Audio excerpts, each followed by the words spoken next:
नमस्कार दोस्तों, क्या महाराष्ट्र का चुनाव, महाराष्ट्र का विधानसभा चुनाव भारतीय जनता पार्टी नितिन गडकरी के बिना जीत सकती है? महाराष्ट्र में नितिन गडकरी एक बड़े नेता हैं। जिस वक्त नरेंद्र मोदी गुजरात के मुख्यमंत्री हुआ करते थे, उस वक्त 2013 तक, उस वक्त नितिन गडकरी बीजेपी के अध्यक्ष थे, राष्ट्रीय अध्यक्ष थे। यानी नरेंद्र मोदी की संगठन के कामकाज की जो रिपोर्ट थी, जो सरकार में भी कुछ कामकाज की रिपोर्ट थी, वो सीधे नितिन गडकरी तक जाती थी। लेकिन फिर वक्त बदलता है, नरेंद्र मोदी इस देश के प्रधानमंत्री बनते हैं। नितिन गडकरी को कई महत्वपूर्ण मंत्रालय दिए जाते हैं, महत्वपूर्ण मंत्रालय उनके पास रहे। अगर मैं पिछली सरकार की ही बात कर लूं, पिछली सरकार की, तो भी उनके पास कई अहम विभाग थे।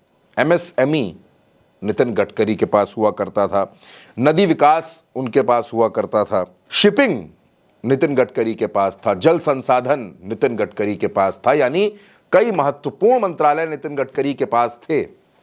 लेकिन 2024 में नितिन गडकरी के पास सिर्फ ट्रांसपोर्ट है, सिर्फ हाईवे है।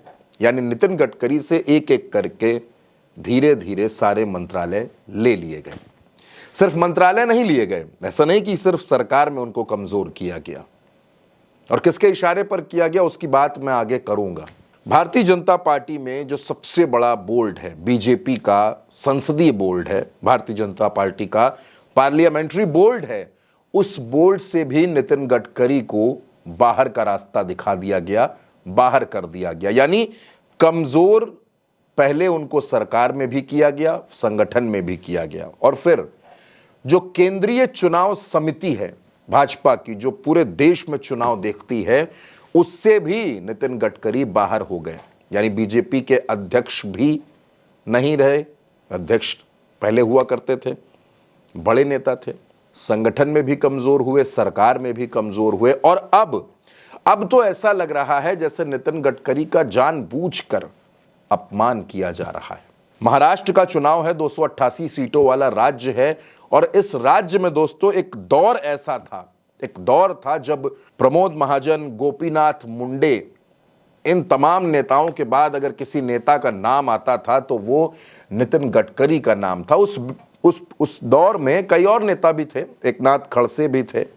लेकिन जब 2019 में मुख्यमंत्री बनाने की बात हुई तो संघ ये चाहता था कि नितिन गडकरी मुख्यमंत्री बने। ये मैं आपको पिछला इसलिए याद दिला रहा हूं ताकि आप खबर की बारीकी को और समझ सकें। लेकिन नितिन गडकरी मुख्यमंत्री नहीं बन पाए, वो दिल्ली में रह गए, दिल्ली की राजनीति करते रहे।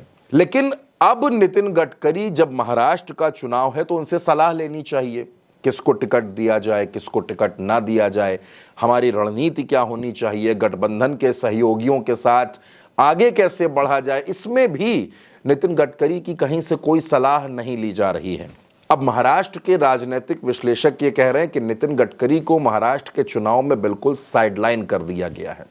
नितिन गडकरी विदर्भ के इलाके के बड़े मजबूत नेता हैं, बड़े प्रभावशाली नेता हैं, लेकिन नितिन गडकरी से कहीं कोई राय नहीं ली जा रही है। इक्का दुक्का जनसभाएं नितिन गडकरी कर रहे हैं।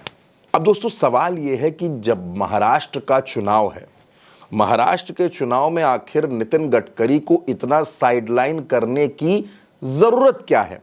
आखिर क्यों नितिन गडकरी को इतना किनारे किया जा रहा है? ये अहम सवाल है दोस्तों। अब दोस्तों मैं आपसे इस खबर के कुछ और पहलुओं पर भी बात करना चाहता हूं।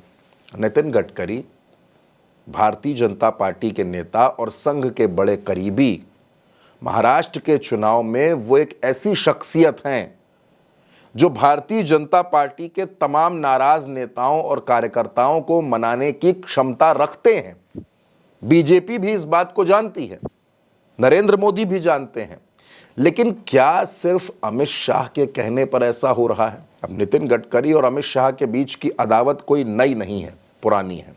जानबूझकर नितिन गडकरी मंचों से किनारे हैं, कार्यक्रमों से किनारे हैं, चुनाव में उनसे कहीं कोई सलाह नहीं ली जा रही, कहीं कोई मशवरा नहीं लिया जा रहा है। बड़े नेता हैं, भारतीय जनता पार्टी को मजबूत करने में उनका योगदान है। एक ऐसे नेता हैं जिनके मुरीद विपक्ष में भी हैं, विपक्ष के लोग भी उनके काम की प्रशंसा करते हैं, लेकिन बीजेपी में उनको वो अहमियत, वो सम्मान नहीं मिल रहा है। और खास तौर पर ये कोई ऐसा, अगर झारखंड में नितिन गडकरी को ना भेजा जाता तो वो समझ में आता है, लेकिन महाराष्ट्र में तो उनका असर है, उनका वजूद है। खासतौर पर विदर्भ में, नागपुर, यवतमाल, इस पूरी बेल्ट में तो नितिन गडकरी बेहद मजबूत हैं। फिर नितिन गडकरी को आखिर किनारे क्यों किया जा रहा है? क्या इस वजह से किया जा रहा है क्योंकि नितिन गडकरी से किसी को खतरा महसूस हो रहा है, या फिर नितिन गडकरी बेबाक हैं, खोलकर अपनी बात रखते हैं? अब वजह जो कुछ भी हो दोस्तों, लेकिन नितिन गडकरी को किनारे किया जा रहा है। अब महाराष्ट्र के चुनाव में नितिन गडकरी को किनारे करने का नुकसान कितना होगा, यह 23 नवंबर को पता चलेगा। इस वीडियो पर आपकी जो भी राय हो, अपनी राय कमेंट बॉक्स में जरूर बताइएगा। उल्टा चश्मा यूसी को सब्सक्राइब जरूर करिएगा। नमस्कार।